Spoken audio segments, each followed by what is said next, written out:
too expensive. Right? It's great, but it's way too expensive. So the device purchased here is a lot cheaper than that. So they're inside, and then what works. So Alexa is a big thing. I don't know if you've seen Alexa. It's the Amazon Alexa. Like, that's a big thing in the world, right? So we would build that skill, and then it's something that Electric Ireland can reuse. So it starts. I think it's the local information and context and insight, and then what I suppose you're regulated. So you need to hit certain strategic objectives as well, which our teams wouldn't be aware of as well. So you're bringing that together, and then you're bringing, I suppose, international context. Well, literature did bring up alignment, and I do think there is alignment then between. It does sound like alignment is, in terms of what you're striving toward. You're going to like goals. You have an end goal. You have an end goal that you. It does sound like that all of the teams have that and have the one focus. Yeah, and that's on Agile. If you think of Scale Agile, they have. I think it's like it might be interesting to you. They've, I think, maybe 5 things. I think it's transparency is one. So transparency, everybody knows exactly what everybody else is doing at any given time. It's that alignment of teams. Are we all aligned on the same objectives? So they have what they call every 3 months. They would have an alignment session effectively to make sure everybody's delivering to the objectives. So all the teams you have like a program objective, and then you have team objectives, and they should all filter up, or they should all. That actually would capture those sort of sessions and workshops would capture a lot of that, making sure people are on the same page. Yeah. I'm wondering with Italy, Riga, India, how important would cultural alignment then be? Is that does that cross into value alignment, and is that important? Does that interfere with getting the job done, or do you think that's just recognised, or does it play a part? It does. It has a big part, right? So just culturally, the Italian team are very blunt this is what we'll do, this is what we won't do, right? And some people take that as an arrogance. That's just culturally how they are. Whereas India wouldn't, right? So India would not. They don't challenge very often. So if you say this. So if you say this is how we would like it, they don't go, oh no, we have an alternative method to do that. Whereas the Italians would say, are you crazy? That's not what we should do. Here's our recommendation. So culturally, I think India has just a different way culturally of how they're set up, or I suppose how they do things. Whereas Italy would be very different. Then Eastern Europe as well would be slightly different again. Philippines is different again, very kind of Americanized influence actually. In the Philippines, it's kind of like they sound very American, a lot of on the phones and stuff like that. But just very different in small nuances that you may not notice until you do something, and then you go, oh, it's kind of not what we expected. But awareness of that has to can work toward everyone having a greater understanding. If there's a greater understanding of that, possibly that kind of level, you can't change it. But you just need to understand it. You need to understand it, and you need to put mechanisms, so things like we would have done during the project, like have video conferencing, so you're not just you see the face, right? And if we can, we try and we didn't do it as part of the last 6 months, but we always try to bring, for example, the offshore resources onshore for a period of time, so they can meet the customer and understand the context. Because if you think of someone sitting in Bangalore, they have no understanding of the Irish context, or how small it is, or how people operate, or how people are. Right? So we would generally bring people onshore for a period of time, understand the culture, and then they go back to India. So at least they have appreciation. Yeah, inclusion, and they're not isolated. Yeah, they're not isolated, and they kind of understand it's different. Like, so if you, and we do it more and more, which is bringing the clients to Bangalore or somewhere in India or wherever the delivery centre is to see actually this is the context these guys work in. So it's slightly different than the Irish context, so and they then have a different appreciation for their culture, which works quite well, so things like in India, like they have quite a lot of holidays, and customers can get frustrated with that, so they will have Diwali, they will have and it's just understanding that the whole India just closes down for those periods of times, and they don't have Christmas and stuff like that. So that cultural thing is kind of important for people to understand and appreciate, Yeah, of course. And then I suppose that doesn't take away whenever you have that awareness. Whenever there's the teams are out, you can't imagine that it would take away. Whenever the understanding and the training and the understanding is there, but. So if the alignment, I actually,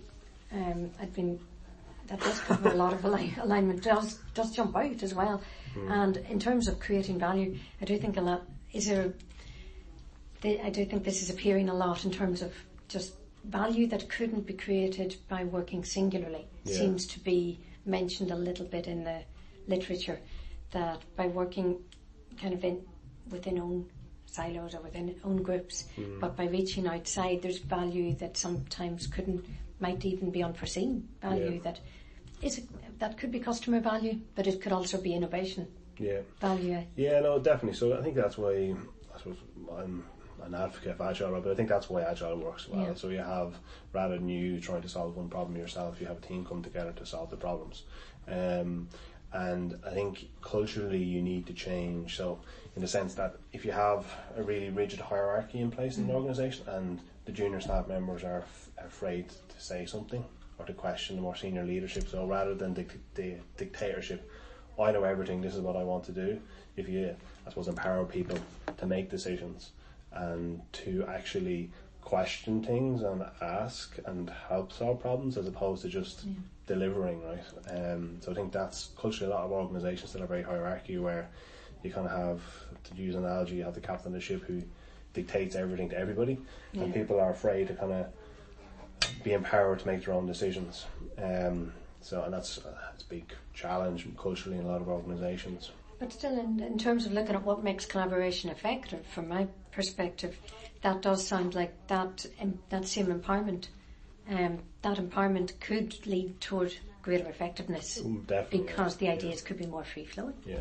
And I think if you look at the workforce as well, like, so obviously given people's experience, so your hierarchy will be a lot older, and particularly if you're doing product development like Connected Homes, you're trying to appeal to a younger demographic, right? So your more junior staff members may be much closer to that. So how do you send a message on, for example, social media? How do you communicate with people? What does that generation expect? That's how to reach them, really. How to reach them, how to communicate with them. An idea that, like, do you need a mobile app now? Do you need social media to communicate with these? Where do these people hang out now, right?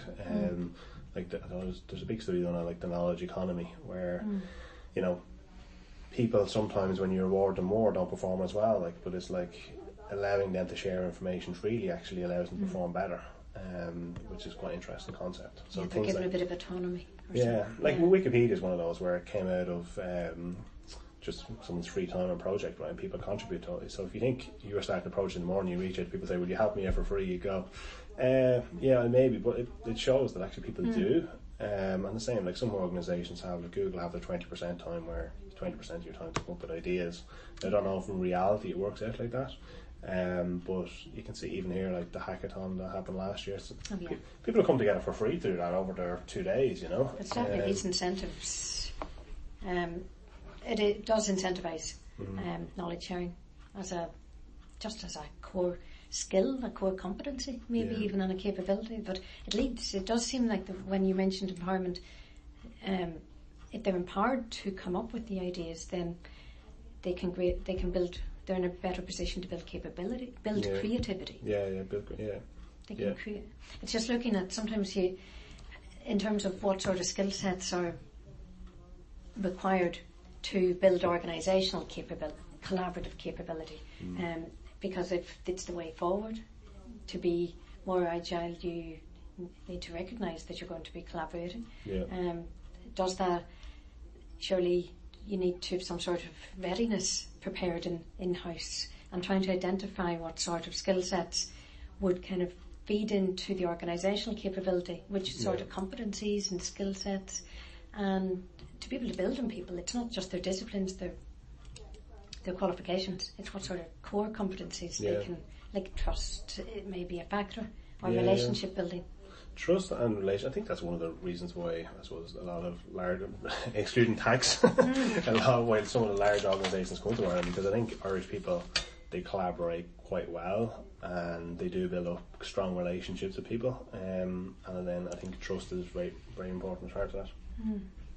But in terms of trust building and relationship building and some sort of consistency of just minding or nurturing the relationship to make sure that, right, we've got started now. Right, so say you've got started on a project, but to ensure that this is going to be, it's not